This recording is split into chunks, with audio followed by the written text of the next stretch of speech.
যতটা নিজের স্বার্থ ত্যাগ করে অন্যের ভালো করে যাবেন, ঠিক ততটা আঘাত যখন সেই মানুষগুলোর থেকে পাবেন, তখন বুঝবেন স্বার্থের এই দুনিয়ায় নিজের সবটা উজাড় করে দিয়ে কারো ভালো করতে নেই। দোলনা যতটা পিছনে যায়, ঠিক ততটাই সামনেও আসে। ঠিক সেইভাবে সুখ এবং দুঃখ উভয় জীবনে সমান রূপে আসে এবং যায়। জীবনের দোলনা যদি পিছনে যায়, তবে নিরাশ হইও না, সেটা সামনেও আসবে। অন্যকে দেওয়া উপহারের মধ্যে সর্বোত্তম উপহার হলো সুন্দর ব্যবহার। অতিরিক্ত রাগে চোখ ভিজিয়ে চুপ হয়ে যাওয়া মানুষগুলো সুন্দর মনের হয়। অল্পতেই যদি আপনার মন খারাপ হয়ে যায়, তাহলে পৃথিবীটা আপনার জন্য অনেক কঠিন। অনুভূতিহীন সম্পর্ক আর ব্যস্তহীন ব্যস্ততা সত্যি বেদনাদায়ক।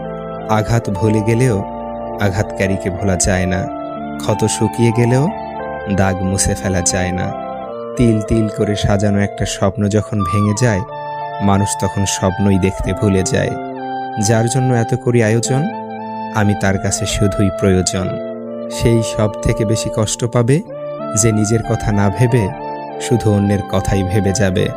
তোমার পৃথিবী যার জন্য অসুখী, সে আবার অন্যের সুখে সুখী।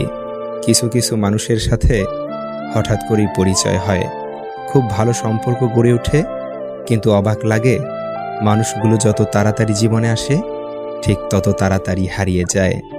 যোগাযোগ বিচ্ছিন্ন হয়ে যায়, সম্পর্কেও হয়তো বিচ্ছেদ আসে, কিন্তু ভালোবাসাটা রয়ে যায়, হয়তো আক্ষেপে নয়তো অপেক্ষায়। অভিনয় করাটা শিখে গেলে তুমি বেঁচে থাকাটাও শিখে যাবে। যেই মন একবার ভেঙে যায়, যতই চেষ্টা করা হোক না কেন আর জোড়া লাগে না। সবার কাছে সরল হতে গেলে দেখবেন জীবনটা আপনার কাছে কঠিন হয়ে দাঁড়াবে।